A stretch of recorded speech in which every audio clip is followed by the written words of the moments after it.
आज भारतीय जनता पार्टी की सरकार ने, प्रधानमंत्री नरेंद्र मोदी जी की सरकार ने अपना 11वां बजट देश के लोगों के सामने रखा।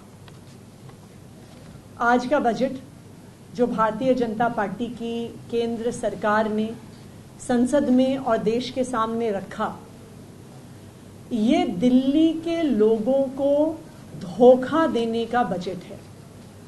ये दिल्ली की लोगों की उम्मीदों पर, ये दिल्ली के लोगों की एस्पिरेशंस पर पानी फेरने का बजट है।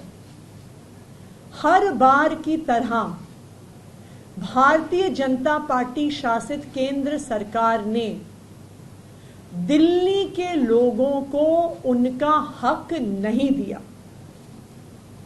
आज जो बजट संसद में पेश हुआ, उसमें जो दिल्ली के लोगों की डिमांड थी कि जो हम टैक्सेस केंद्र सरकार को देते हैं उसका 5% हिस्सा दिल्ली सरकार को मिलना चाहिए, उस डिमांड पर दिल्ली के लोगों को कुछ नहीं मिला।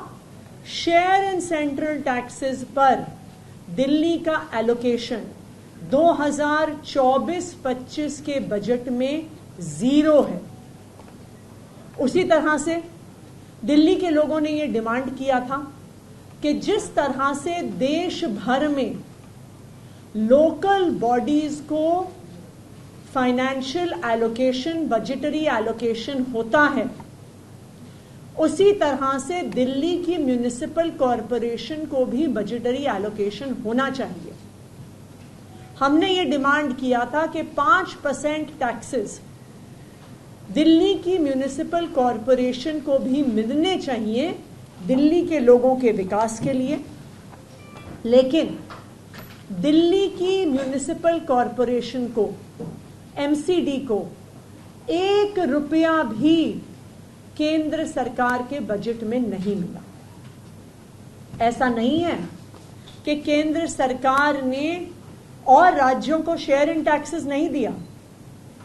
जो बजट डॉक्यूमेंट अभी सेंट्रल गवर्नमेंट ने, बीजेपी की सरकार ने अपलोड किया है, उसमें ये स्पष्ट लिखा है कि devolution of state share in taxes इस 2024-25 के बजट में 1,24,000 करोड़ रुपए अलग अलग राज्यों को दिए गए हैं।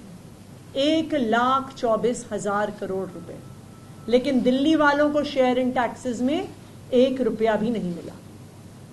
उसी तरह से ग्रांट्स फॉर लोकल बॉडीज के लिए 82,207 करोड़ अलग अलग लोकल बॉडीज को, urban local bodies, rural local bodies को एलोकेट किए गए हैं, लेकिन दिल्ली की म्युनिसिपल कॉरपोरेशन को 1 रुपया भी इस बजट में नहीं मिला है।